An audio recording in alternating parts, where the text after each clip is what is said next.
Hello guys, welcome.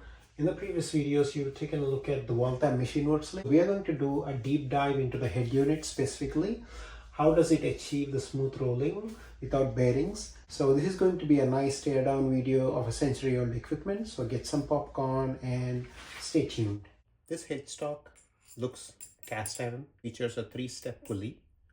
This is essentially transferring your power onto the spindle. The spindle just slides in. It's held in place using conical washer, not bearings. There are 2 conical sleeves or washers inside the shoulder, and just using oil as a lubricant, it makes it spins very freely. You also have like these indexing holes in the front. If you know why they are usually used for, do let me know, but I do have the pin that goes into these holes. This is the drawbar.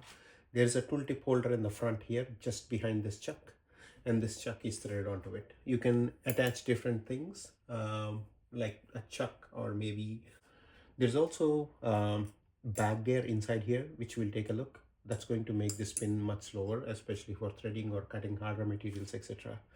The whole thing, like the spindle onto these step-up pulleys, is basically held in place using simple notches and protrusions that kind of align together. So it's all very simple and yet works elegantly, but it's also a little bit hard because you have to align all of them as you put it back together. And this is a unit unto itself. In order to remove slack, there are 2 washers here, and we'll look at that as well. So those essentially take away any slack there is, making this into one free or single unit. So there is this pin. I'm really not sure what's the purpose of it. All it goes is like that, and you can lock it into one of these holes that are at the back. So if you know what that's for, is it just to hold it in place while you slide everything in, or is there a different purpose? Do let me know. You're obviously going to start to remove the chunk.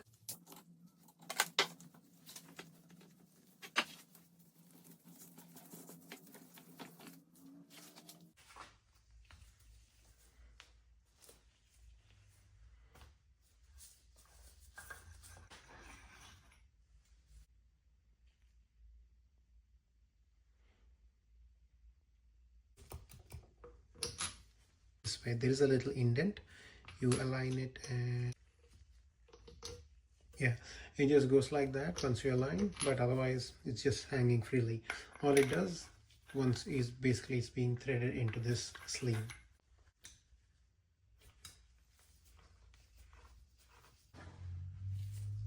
You see this set screw? So there are 2 set screws that are holding this mechanism onto the spindle.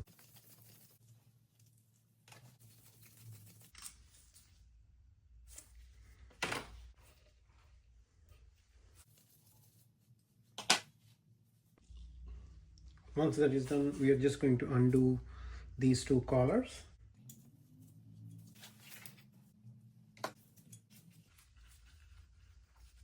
We do not need to undo this collar yet, and I'll tell you why. So this whole piece is the spindle. All we need to do now,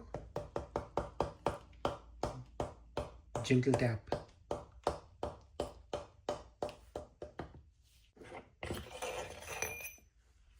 And that's it. This is the main spindle of this century-old lathe. Imagine that. Now this collar can come out easily.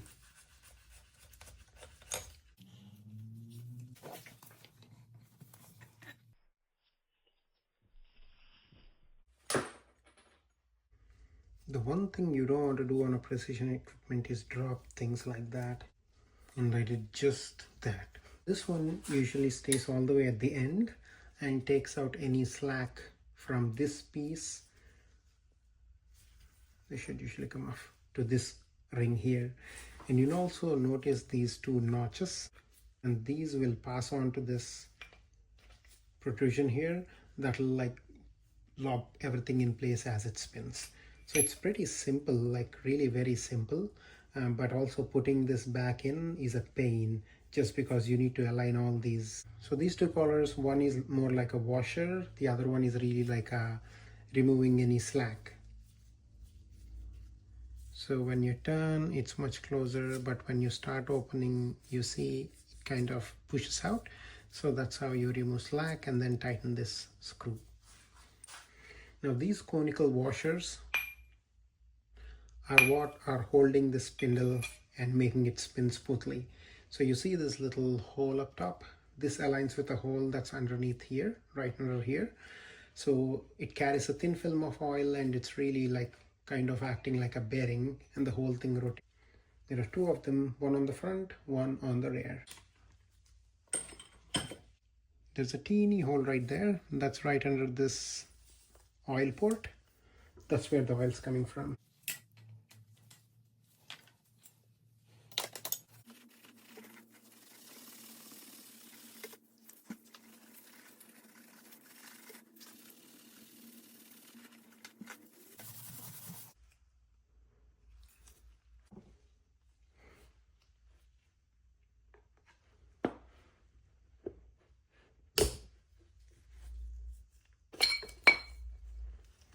Here's the gear mechanism that I've been talking about. That's what makes the spindle move at a different rate. It's actually, again, so simple yet so elegant. When putting them together, this little slot aligns with that slot right there.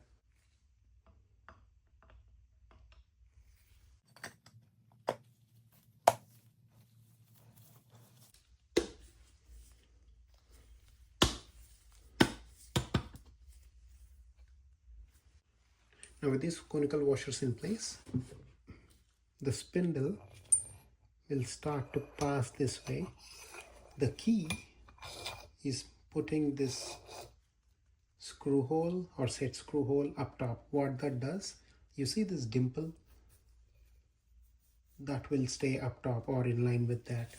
What that does, and you see these washers has a little marking, kind of decoloration. That's where that slot is. So I know by making sure this is facing top, I can just take it in. So now this protrusion will slide into that slot, making it into one. Same thing with this washer. Protrusion will pass through these slots right there. So as you hammer, it will go in, and this needs to go through that. That's when you know you're actually aligned. And the reason I'm showing this now is because once I start to pull it all in, it becomes very difficult to show the camera, but that's what I'm going to try to achieve.